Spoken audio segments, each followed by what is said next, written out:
El Ripollès, amb 858 quilòmetres quadrats, té 26.365 habitants. Combina la muntanya pirinenca amb un patrimoni històrico-cultural ric i amb la recerca de noves vies econòmiques.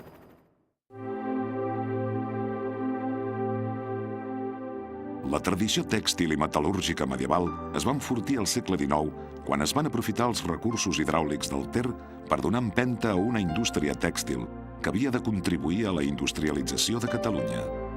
A les colònies hi havia una manera peculiar de treballar i de viure, amb tot un univers reclòs dins la fàbrica.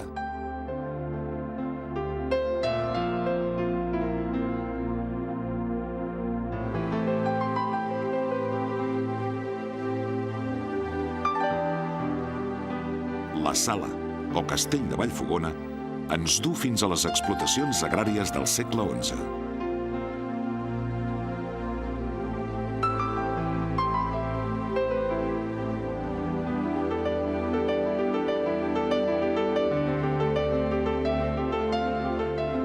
L'any 885, el comte Guifré el Pilós va fundar el monestir de Sant Joan de les Abadesses, que al segle XI es va transformar en una canònica masculina.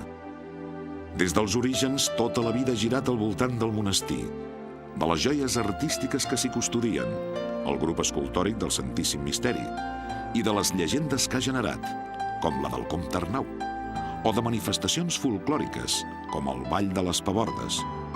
Josep Maria de Segarra va escriure que el comte Arnau tenia senyoria damunt del monestir de Sant Joan i va fer la visita com solia, amb orgues i campanes repicant.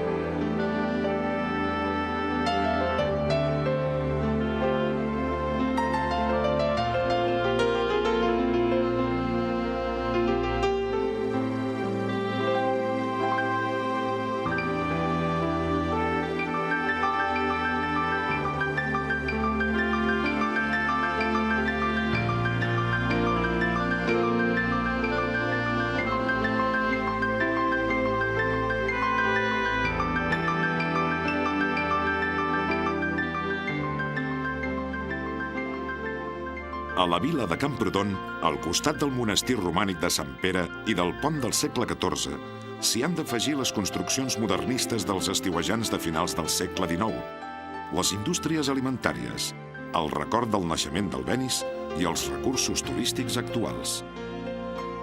Jacint Verdaguer li preguntava en un dels seus poemes: «Per què t'amagues, Camprodon fresquívol, violeta del bosc en la ribera?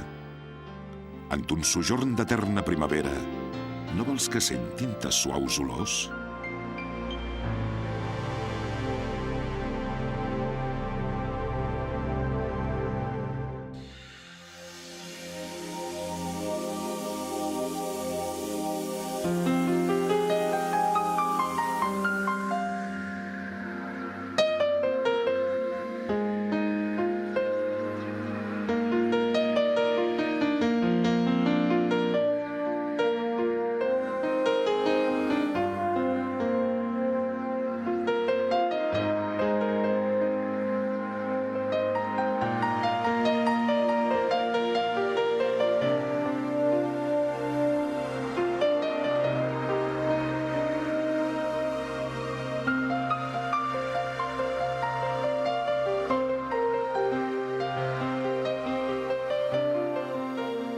Als pobles de la Vall del Ter s'hi han d'afegir les terres del Baget, que tradicionalment miren cap a la Garrotxa.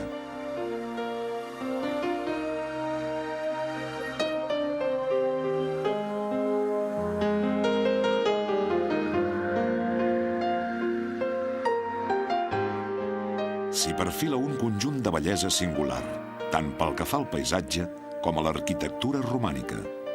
A les fonts del Ter s'hi afegeix l'atractiu turístic de l'estació d'esquí de Vallter 2000.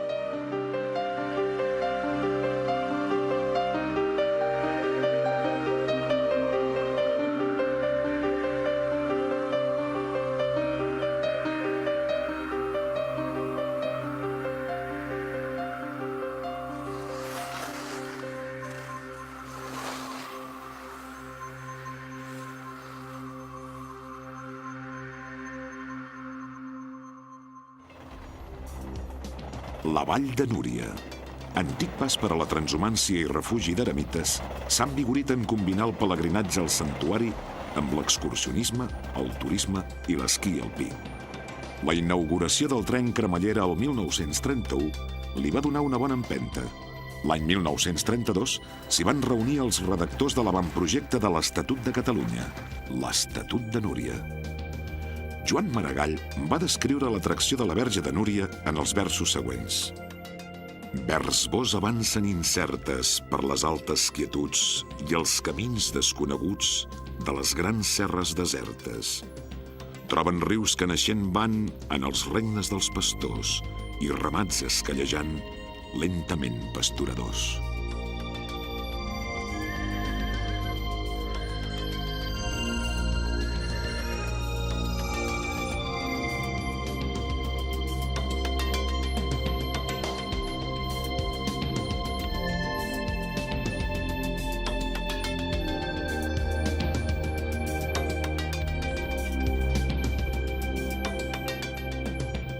Ribes de Freser, nascuda en una cruïlla de camins i de rius, presideix amb naturalitat aquesta vall que ja tenia personalitat ben reconeguda en la vegueria des del segle XII. Tots els nuclis de població de la vall han estat units històricament al bisbat d'Urgell i al comtat de Cerdanya. El riu Rigart ha obert el camí cap a la Cerdanya per Planoles i la Collada de Toses.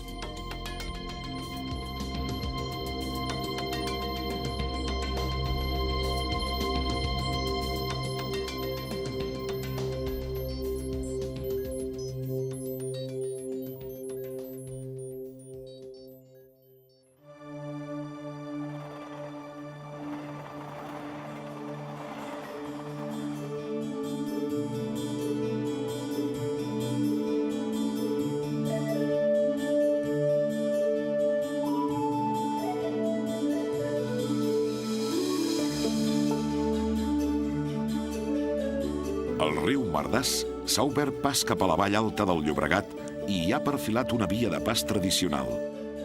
És terra d'història i de llegendes, de monuments i de natura exuberant. Al santuari de Santa Maria de Montgrony s'hi aplega la devoció mariana amb les interpretacions històriques que l'assimilaven al de Covadonga. Però també és el bressol dels Mataplana i la pàtria imaginària del comte Arnau. Aquesta zona té una funció axial, també exercida per la capçalera del Merlès. És una zona de pas que agermana diverses poblacions com recull la Corranda. A la Pobla fan bugada. A Gombrèn la van rentant. A Campdevànol l'estenen. I a Ripoll la van plegant.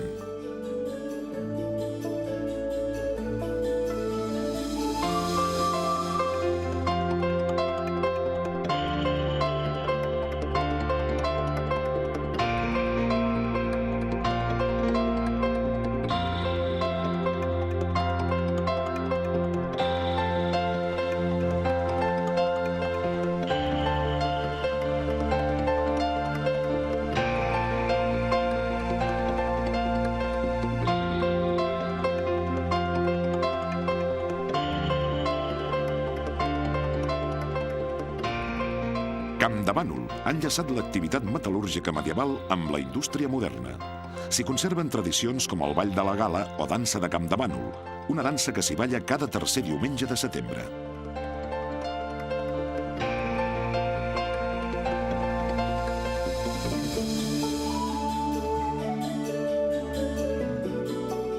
Ripoll, capital de la comarca, situada estratègicament a la cruïlla del Ter i del Freser, ha estat, gràcies al monestir, un dels centres de referència de tot Catalunya.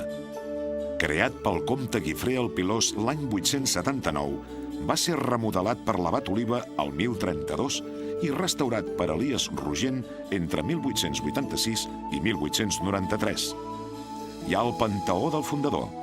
La portalada singular en fa una de les joies del romànic.